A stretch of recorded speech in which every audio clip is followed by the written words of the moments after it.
My name's Chris Messina. I'm a music producer and recording engineer and mix engineer and creative director. And I do 99% of the time I'm doing that stuff with a band called Bon Iver.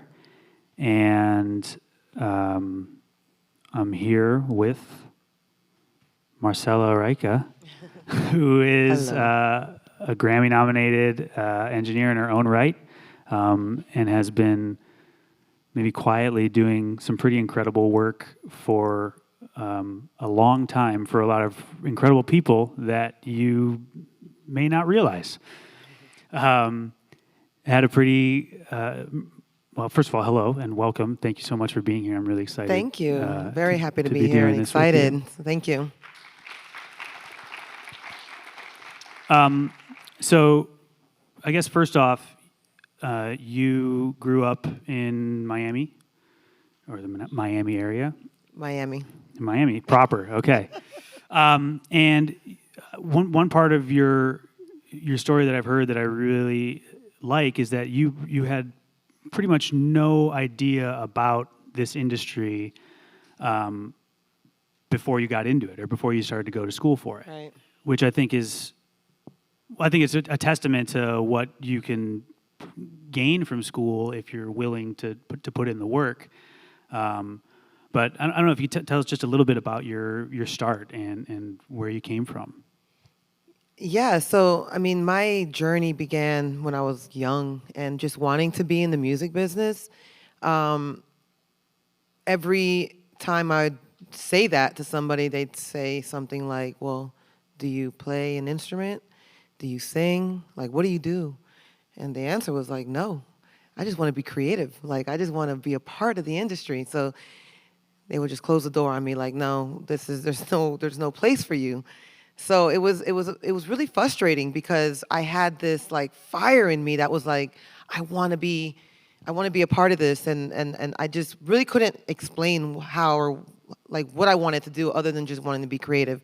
So it wasn't until way after I graduated high school and a few closed conversations that happened about me not being able to be involved in music programs because I didn't play an instrument or I didn't sing or I didn't really have music theory under my belt, that I had the opportunity to go to a school in Orlando called Full Sail University, where they offered a recording engineering degree program where I would learn to be a recording engineer, mixing engineer, producer, et cetera, et cetera. And so it was that decision, which was a really scary one because I'm going to be really transparent and honest with you guys. Like, I always knew the artist in the room and I knew a producer in the room, but I never knew that there was this third person in the room called an engineer. So I'm like, engineer, what do they do? And so when I went to Full Sail just to visit the school to make a decision about going there, they were like, well, the engineer runs the board, they run the room, like, and I'm like, well, that's cool, I want to do that, you know? And it literally was like just, for me, it felt like that was it. That was what I was supposed to do. But again, it was scary because I had no clue. Like, I went to school not knowing a thing. I didn't even know what an XLR cable was. I did not know I didn't even know what MIDI was. I'm telling you guys, it was crazy. Like, I just knew that I wanted to be in this creative space. And I did it. And, I love that. And I went, ground zero student, not knowing a thing, and graduated with the highest honors, which was the Advanced Recording Engineering Award. So I really put in the work, you know, and I made it happen. I think that's putting in the work there at Full Sail is an important distinction because I feel like so many of the people that I've encountered from that school and in that program, it really just runs the gamut of ability and just how seriously they're taking the industry or just what they've learned. And I think so much of it with a school like that is about what you're willing to put in. Absolutely. Right? Yes, absolutely. Because the program is set up as an accelerated program. When I went 21 years ago, it was they only offered a 2-year degree, Associates of Science degree that you completed in 1 year. And I mean, I'll be honest, I think that's what really drew me to it. I was like, what? I can get a degree in 1 year? Like, I just have, I'm quick, like I want things, like, I want a quick output on things. So I'm like, that's just sounded really good to me. A 1 year, a 1 year experience, and then I'm out into my career. But, as, however you want to see that, you had to put in that work. You had to stand out. I mean, I literally was going to school with other students that already were on the path or had a position either in a band or worked for their church, and here I had nothing. And so I just was like, you know what, like I'm going to show and prove the best that I can be in this. And, I had so many doubters along the way, but, that's, you just kind of have to keep going. Do you feel like now that because there's a lot more visibility around what we do in the industry, do you feel like that there's so many more of these programs that are pushing out so many more students into the industry that there's maybe not, or there's a lot of promises being made maybe at the education level, like you're going to get out there and you're going to be working, and maybe not enough support or maybe enough space for people to, for that many engineers to come into the industry at the same time? I mean, a little bit of both. I think depending on where you go, the support system can be there, but I feel like it can only take you so far. I think the biggest misconception with students in audio programs is that they're going to graduate and get right in there, and they don't realize like there is a bit of, you need to kind of start, maybe start off at the bottom, maybe kind of start off a little bit above that, but you may not even touch a computer or a console or a production device of any sort, and that becomes discouraging because you say to yourself, well, I went to school for 4 years and I have an incredible portfolio and I have all these great things. So why do I have to start at minimum wage, or why do I have to start at the bottom and not even being able to even be in the room with an artist or a producer? And it's very discouraging, but also on the other end of it, it's like it's not that there isn't well, maybe there is, like, there isn't a lot of positions out there, because a lot of the creators, a lot of the artists, producers, they already have their team of people, they already have their producer, they already have their engineer.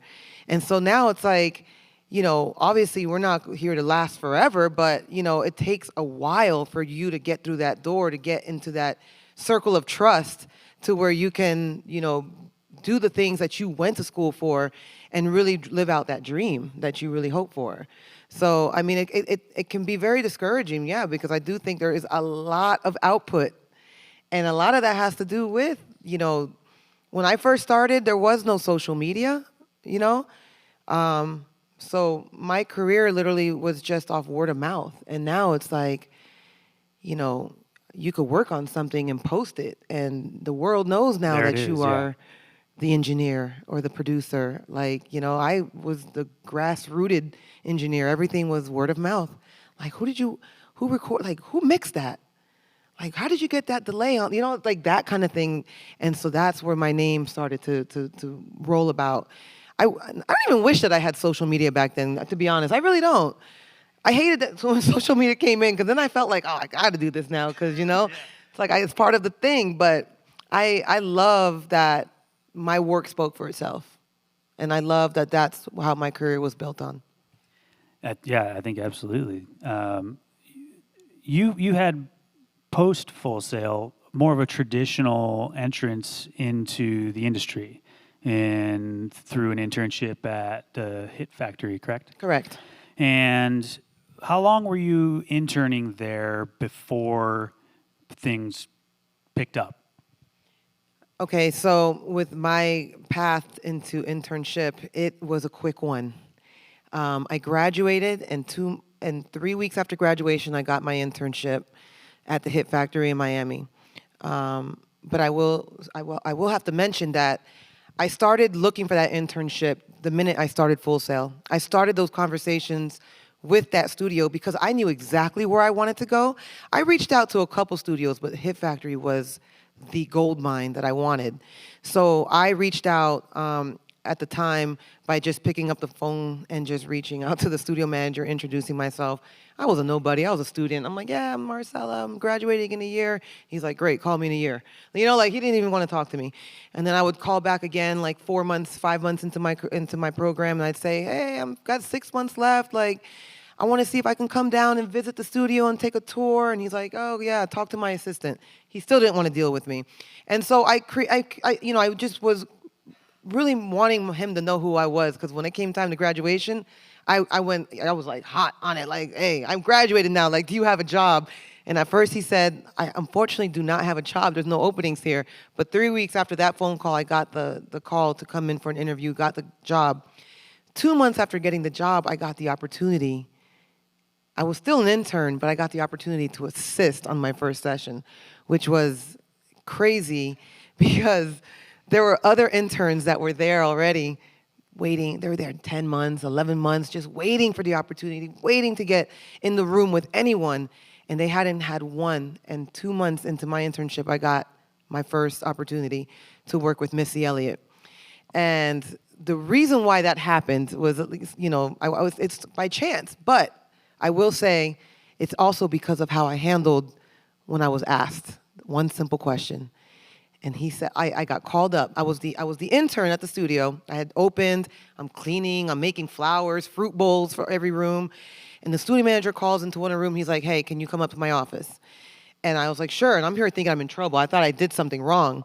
And so I'm like, hi. I'm like, what's going on? He's like kind of like tapping his fingers on the desk. And he's like, are you ready? And so I'm like, that's all he said, are you ready? And I said, oh my gosh, like I don't get them tricked. Quickly, I just said, of course I'm ready, what's up?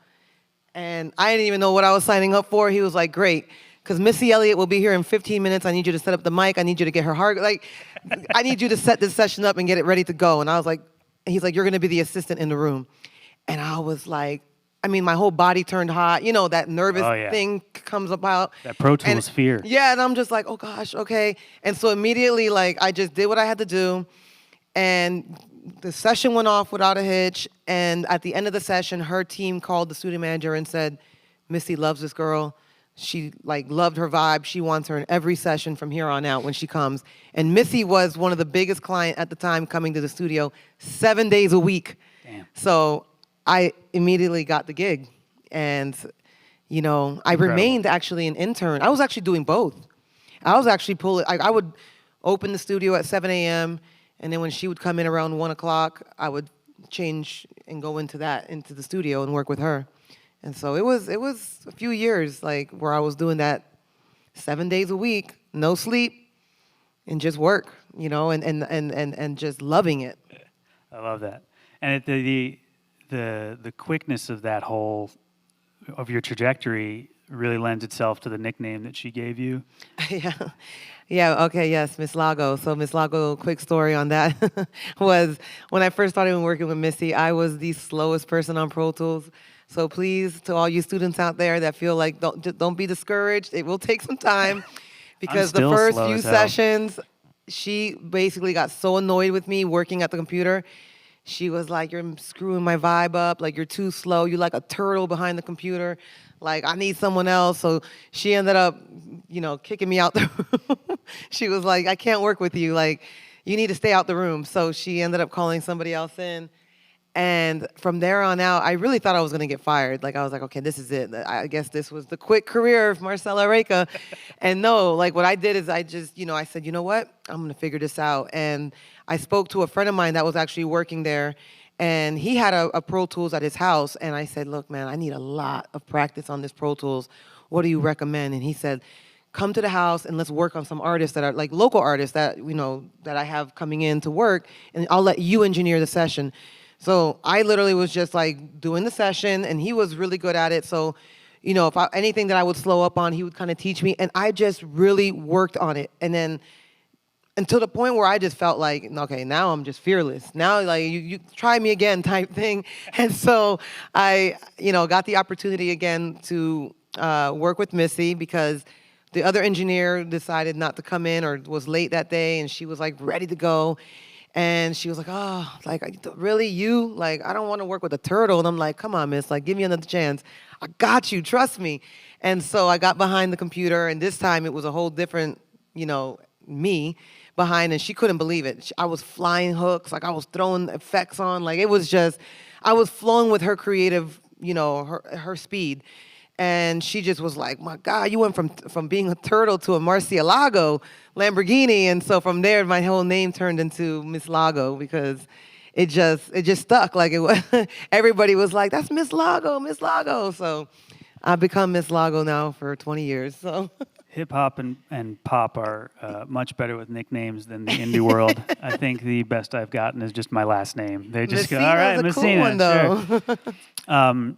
You mentioned that you were able to go work with maybe more local artists or underground artists, and I'm just wondering, because you had a pretty quick ascent into the real industry, how important was or is that community to you, being able to be involved in a smaller music community to your growth? Is that still important to you? Are you still involved in the community at a grassroots level like that? Absolutely. I mean, I'm always looking and loving to work and mentor young artists with their career, because a lot of them, they go into it so doughy-eyed, like they really don't know what's going on. And, if I can be a part of that success for them, or just even be the foundation to helping them, like, to me, it's huge. A lot of them, they come to me and they play me their demos, and I recorded this, but like, I did it on my own, and that kind of thing. And then you listen to it and it just sounds not great, and it's like, all right, you know what, I tell you what, like, I believe in you, or and a lot of it has to do with time too, if I'm able, but like, I love to work, I love to mix on these records, for them, because it allows them to see their potential in a way that they never even thought. Like, they're like, wow, like, I thought this, like, they may have had someone touch their record, mix their record, and I'm like, you know what, this could really go somewhere else. I do it for them, and it just becomes like amazing. And honestly, like, for me, it's not, I've been in the business so long, and I find a sense of just, like, I love working and building up these careers a bit, you know what I mean? Like, to me, it's just like, it's my happy place. You work with established artists, it's cool. They forget about you after they go on your tour, But the local guys and gals, the artists, the bands, like, they're loyal. They are loyal, and they'll stick with you. And I mean, their career is just starting, so it's like, you never know when you're going to get that call again at some point, later down the line. So it's really important. It's still a part of your network, So you're probably still getting to do a lot more of that now because you have a label with Danja, right? Correct. Yes. So N.A.R.S. Records. Yeah. So do you get to, how much of your time are you splitting between mixing and being able to work on developing these artists? Is it a 50-50, or what are you doing? I mean, it's pretty much like, a part of developing, especially in the early stages with an artist, is really finding out, like, who they are. What Danja and I are not into is building, like, how the Build-A-Bear, like, you make it, like, I'm not into Build-A-Bear. I need the artist to know exactly who they are and what they want to do.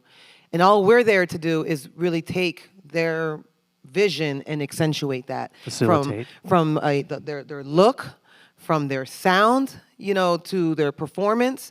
So it's very much 50-50 to an extent, because developing an artist isn't just making the record. It's, okay, now when it gets time for you to have to do an interview, when it gets time for you to do your music video, like, you have to know how to perform yourself, like, and a lot of them, they might have a little bit of experience, or maybe, just as young indie artists do, but like, we are working at a higher level. And so we have to really develop their thought, their whole creative mind needs to be a little bit more open and out the box, but without us telling you what to do. Because like, that's not what we're into. I'm not into building an artist. Like, I don't want to do that. I want to build your career, but I don't want to dress you up. Like, I want to take, like I say to them, make me a vision board on what you like, what your fashion is, what, how you see yourself. And, from there we can kind of like, okay, well, we can go to this, we can do that, like that kind of thing. Like we can really make that come to life based off of them. Everything has to be based off of them. Yeah, I think that's a really important distinction. Another thing is, so you started working with Timbaland a lot early on, and you were able to kind of in the background between doing Timbaland sessions, you were able to start working with an artist called named Carrie Hilson. Right. And did it feel like when you were doing that the two of you were sort of at similar stages of your career and you were able to grow more effectively together than maybe you would have been if you were trying to sort of punch up to the Timbaland level or something like that and work side by side with him? Absolutely. I mean, definitely when I met Carrie, we were both just, I was a young engineer. She was a young artist. She had a little bit more experience because she was like in a girl group. She was signed before. But I mean, now she's working with this mega producer, and she didn't really, and I had been working with Tim at the time, maybe about almost 2 years. So I was able to know how to navigate around Timberland, and she was so new to him. And so, I mean, in the beginning, like, Tim was always excited about Carrie, but he had so much other bigger projects under his belt. He was so hot at that time. Yeah, so it almost was like she was just kind of like off onto the side. And so what we would do, and I'm going to include Danja in this because he was a big part of the whole development of Carrie Hilson, is, why don't we just go to this room and work? So we would end up, going into a smaller room and just vibing out creatively. I would be the engineer in the room, and Danja would be producing tracks, and she would perform and write. And then from there, we really cultivated a relationship, a bond that, to this day, she's one of my closest best friends that I can actually call in this industry a friend, that we spend time together. We call each other. We stay on the phone. We may not call each other often, but when we do, those phone calls are like 4 hours long. Or we just say, hey, we got to go on vacation and we got to catch up. And then we do like that kind of thing. But, it's definitely beautiful. I was actually having a conversation earlier with a few students in mentoring. Like, I think it's if you can get the opportunity, like, obviously, we all want to work with big artists, right? But it's not to say that you can't work with a big artist and cultivate a great working relationship with them. But big artists, let me tell you, like, they're already like, they're busy. So when they're done with their recording, they're off, and you won't see them, until they're ready to record their next album, And so when you can really cultivate a relationship with an artist that is going to trust you in a way to take you everywhere they go, like they need you in every recording session, every mixing session. They need your ear. They trust you. You're a part of that team. I mean, to me, that's golden, And I mean, I've had that opportunity with a few artists, but, Carrie's who we're speaking about, absolutely, I think, it really just depends. I think it really also goes down into trust, like you got to build a major trust with the person you're working with, A big part of this industry is personality. Everybody thinks it's more of the technical aspect of it, but it's personality is going to be what really keeps getting you through the door, because nobody wants to work with anyone whose vibe is just not fitting in the realm of things. It's really, you got to be able to read a room.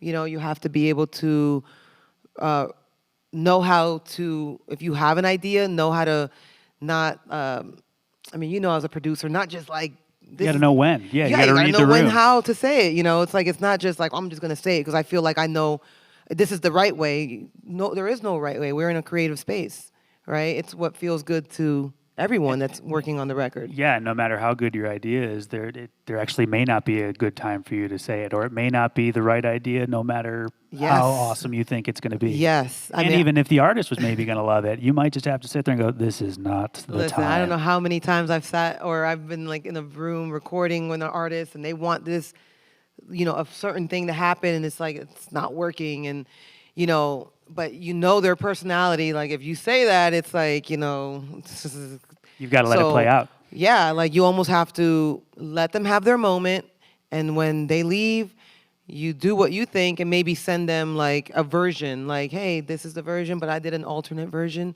But maybe like the fight is not right then and there. Like you don't, because the minute you shift the energy in the room, the day can be toast. Yeah. That could be the end of that.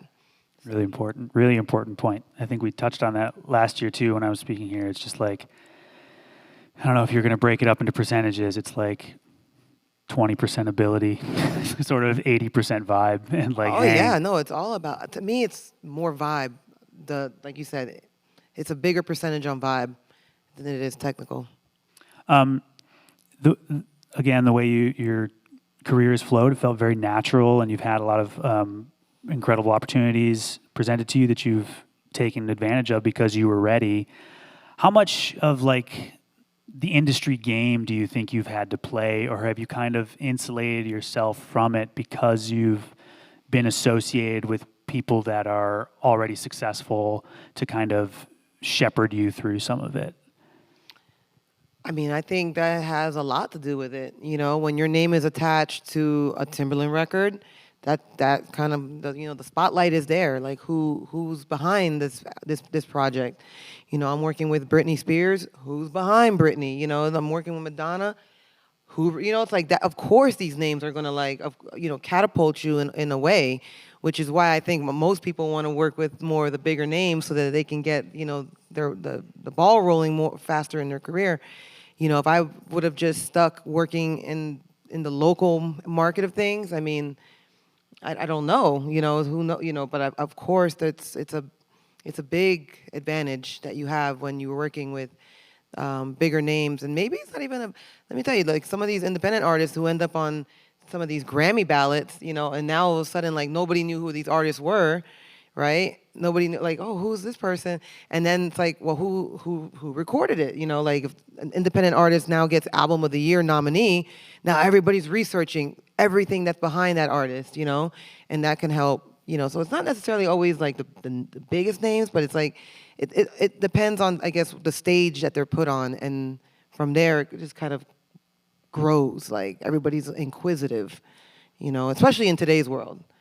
In today's world, that's the right person posts the right thing, and it grows legs and goes from there. Can really take off. You seem like someone who's been very forthcoming with knowledge that you've gained, and have been very conscious about just spreading the knowledge that you have, and being more open in that way. Is that something? Well, I guess, was that a conscious effort because of maybe on your way up, people not being as forthcoming with that information? Are you consciously saying, hey, I want to be out here telling everyone how I do things, how I'm getting this sound, like just basically just putting all of that out there? Because I know when I was coming up, there were so many people that I would encounter that kept all of that information so close. And I imagine it had to be for you tenfold, because you're not just a normal white guy like me coming through the music industry. And I'm just wondering, like, A, how you dealt with that, and then B, how conscious is it for you to get it out there to people? You do so many of these talks, and it seems like it's a real effort for you. Yeah, I mean, yeah, definitely coming up, there was this... Oh my gosh, it was definitely engineers, right? Like I would get a mix session, right? And the artist would always say, "I like the rough, I just wanted to bang." Like, okay, cool. So now I would get the session from the recording engineer, and everything would be wiped out, like to zero. Like it was the rawest session ever, and I'm be like, okay, well. That the artist wanted this to kind of, I'm not trying to, sometimes what they didn't realize back then is like that was part of it, right? Like, you recorded it, okay, but like, am I going to use your exact same everything? Probably not. I'm probably going to wipe it out my own self, but I still needed to be able to have an idea of where it was last left off when it was last opened. So that would be really frustrating a lot of times because, of course, I can listen to the rough mix and try to emulate the mix as much as possible, but is it going to be like the rough? No, because all the tools that were used are not there. I'm going to use my own tools, and then it becomes a big discrepancy. That's one aspect of it. A lot of it was coming up. Yeah, people were very reluctant to help. It was really mean, because it was like you would ask a question, and like my experience, I'd get like a guy that'd be like, I don't know, you figure it out. Like, you should be doing what you're doing if you're doing this. And it's like, dang, okay. Like, it's like, what am I left with, And back then when I was coming up, I didn't have like Google, like we didn't have like Google. We didn't have all the great tools that I can quickly. So a lot of the times I'd have to go into manuals and like have to figure stuff out, or just trial and error. A lot of times I would just try to do it. And it's like, if I didn't get done, like, I'm like, dang, I would be very hard on myself. But, you just have to get through it. You can't allow that to be something that just stops you from getting the work done. So, here I am still standing tall. Didn't really deter me that much. Doing pretty well for yourself, yes. I'd say, yeah. But for me, definitely, I love to be the person of just giving back and sharing my experiences and showing off my techniques, because honestly, to me, the way I see it, my technique, you can watch a video of mine and be like, okay, that's how Lago does it. But it really shouldn't be a copycat situation for you. It should just be a sense of inspiration. Because you as a creative, with engineers especially, I always point this out, engineers, you guys have to look at yourself as creatives. Obviously we are looked at as the technical person in the room, but you are a creative person.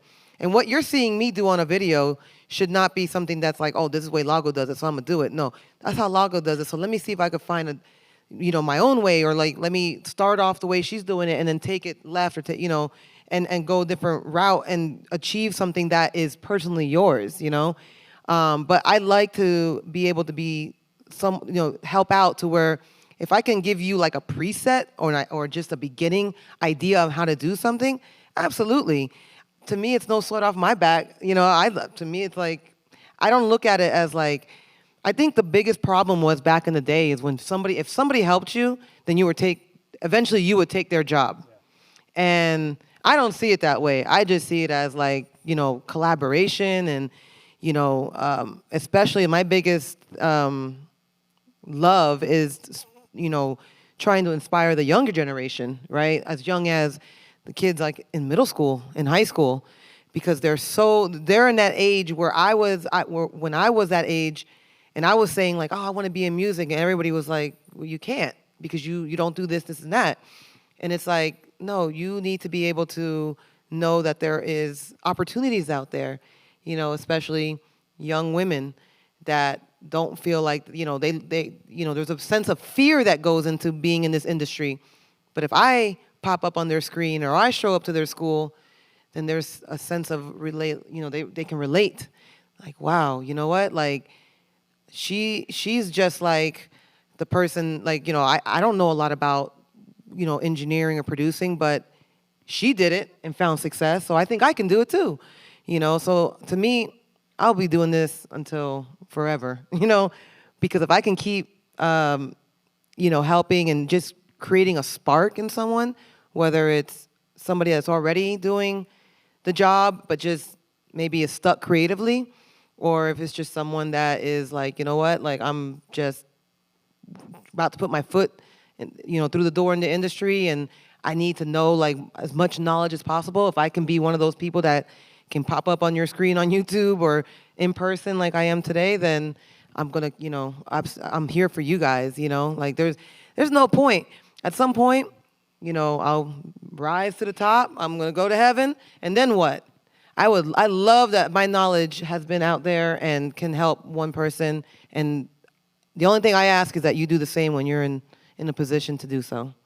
Yeah, no one should die with their tube tech settings. Take all my tube tech settings. Yeah, I don't care. I don't think there's any need to do that. So before I started working for Bon Iver, I worked in the live industry a lot. I was on tour, and I worked a lot in the hip hop industry. Actually, this is kind of parallel with a lot of the stuff you were doing in the early 2000s. I was then on tour with those people. I did monitors for Carey on a tour with Wayne. And anyways, so I was out there. But one of those things I noticed in working in those on those hip hop tours is that there was a sense of community that I have not found in the indie or pop worlds, in a way that between the technical staff, there was a lot of pulling up the person behind you and giving them an opportunity to succeed. And that's how I got a lot of important opportunities to mix for a lot of these people because,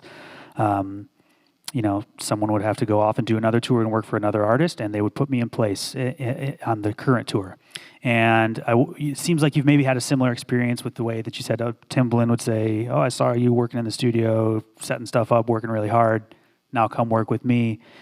Is that something you're trying to carry on with people, assistants of yours? Are you trying to put them in places for success? Absolutely, because there's I have my assistants that work with me at my own studio, and then I have other engineers that are kind of like I don't ever even see them. I just kind of say, you know what, like there's this opportunity. Are you into it? I'm going to connect you with the artist or the manager. There's so much, there's so much that can be done. Like I can't handle everything. Let's just say I can't. I'm one person, and I'm also an extremely dedicated mom. So at this point, like I need people to, know what they're doing around me, my assistants, so that I can say, hey, you know what?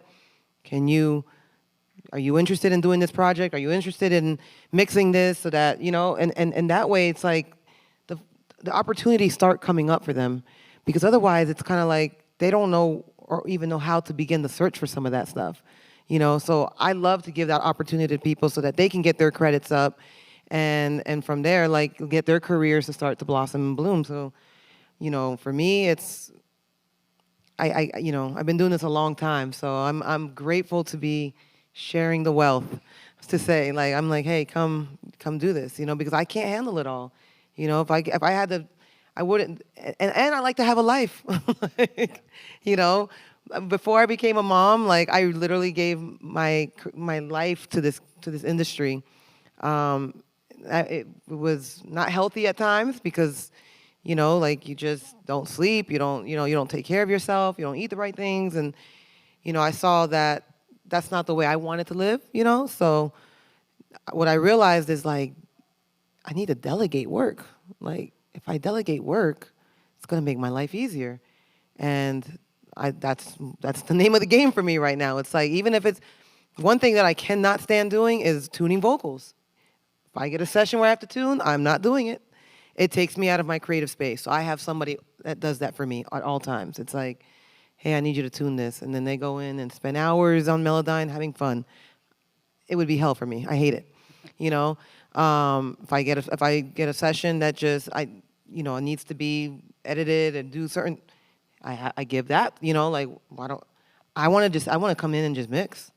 I'm not trying to sit here and work 8, 10 hours, 12 hours in the studio. I know how long it takes me to mix a record if it's all ready to go. So if I have to add to that, like it's like I would like to mix a song or two in a day if I have to. Maybe one song, maybe 2 songs, but if I have to do every aspect of the job, it's like, oh no. Yeah. And that's like obviously a luxury and something that we, at our level, we've been able to achieve. But there is a time for that other stage of life, that hustle thing, where it's important, I think, for you to have that attitude of being in the studio for a lot, as much as you can possibly be there, right? It's important. Yeah. I think it's maybe something that people try and skip a little bit now. And kind of glaze over that and just go, oh no, I just want to get to the point where I just get to mix, or I only get to have to be in the studio for 2 hours or whatever. I mean, I'm with you. I'm trying not to be in the studio. I'm trying to be in there for like 4 hours or something like that. Get me out. Yeah. But I just think that's important to hear you say, and just another voice kind of. Yeah, and that's a great point that you bring up. It's important. I know as much as it doesn't sound good to say, you know what, I'm going to like to be an intern or a general assistant. Like, you don't want to skip the steps. I feel the reason why I was as successful as I was, it's because I literally did everything from the bottom. To the school, I was an intern, I became an assistant, I started sitting in the chair as an engineer, and then, traveling and just, being a freelance engineer. And then eventually I got my own studio. See, everything wasn't all out the gate. Like, I didn't open the studio doors until 2014. That was 12 years after I graduated, you know what I mean, from my degree program. So it wasn't overnight success. I had, in the beginning of my career, it was, like I said, 7 days a week, 18-hour days, 20-hour days, sometimes 23-hour days. A few times Missy would do that to me. She would leave. She would be there all day, 23 hours. She'd be like, all right, I'm going home to go to sleep. And then she would call me and be like, I can't sleep, I'm coming back. And it would be like not even an hour later. And I'm like, But you know what? I would miss important holidays, birthdays, big moments in people's lives because I was building a career. And those are, you're going to have to sacrifice a lot of that in the beginning. It's part of it. But on the other side, once you hit a certain point, which is what I'm trying to say, is you don't do that anymore, You think I'm going to miss a Christmas? No. You think I'm going to miss my son's birthday? Never. Like, you become, you start to make decisions about yourself that are more healthier for you in your mind, your body, and just that make more sense. You work smarter and not harder. But in the beginning, please do not take that slogan and try to start off that way, because you have to work hard. You have to build yourself into that position. Just deciding what's more important to you at different stages of your life. It's a natural progression. Absolutely. And I think everybody will get there as they need to get there. I think we're supposed to turn to some questions now. So I have a couple questions on this here screen. So let's see what we got here. For people on the shy side, when meeting new people in a work setting, what advice can you give to help overcome that feeling of shyness or fear? You seem very charismatic and approachable. Let's see what you got.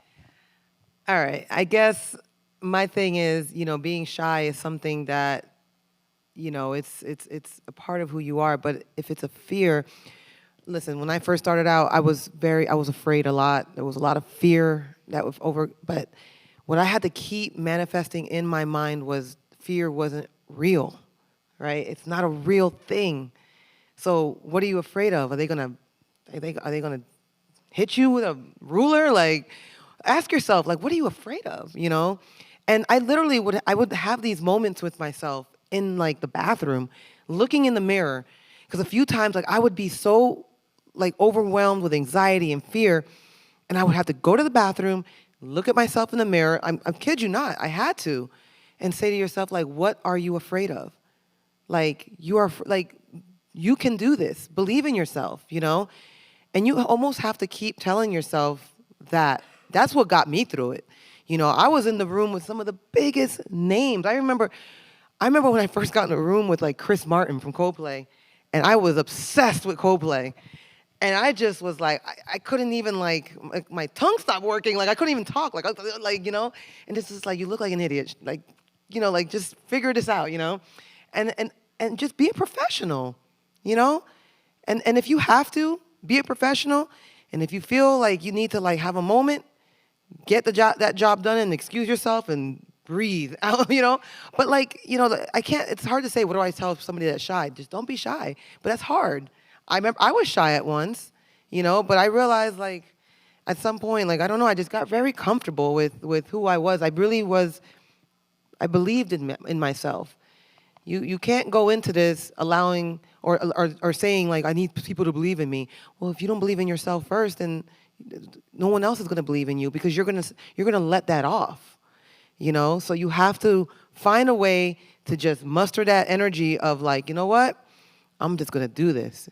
I'm scared of heights, but I live in a high rise, and which is insane. Like but over time, I would look out over the window and I'm like, oh, that's not so bad, But like it is what it is. Like I'm like, you have to keep building yourself up. You have to.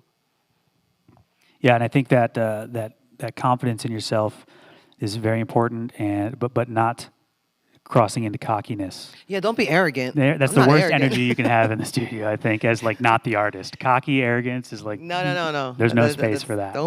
Just be confident. Why didn't you quit in the beginning before work picked up, or maybe in recent years? What has been your mindset to stay ahead and achieve the next thing? What was motivating you in those early days? I mean, I had a passion, so it was very easy. I loved working on music, and I still do. But more than anything, I think a lot of the doubters really kind of became a sense of motivation for me. Even though my parents were huge supporters of me, they were very skeptical of me going into the music industry. They saw their only daughter doing something just like, traditional. They wanted me to go to a traditional college, 4 years, get a degree, get a 9-to-5. Never saw that for myself. So they were very skeptical. And I made a huge promise to my dad. I was like, Dad, if you believe in me doing this, like, I will not let you down. So I think that was a big part of it. But also the chitter chatter that was happening, like, girls don't do this, women don't do this, and I just was like, why? I never understood. I'm like, it's a job. What does my gender have to do with it?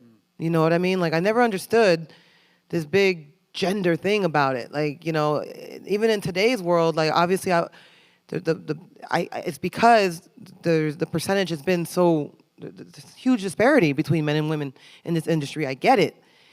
And what I always say is, like, focus, like, women are like, well, as a woman in the industry, it's like, don't focus on being a woman in the industry. Focus on being the best engineer.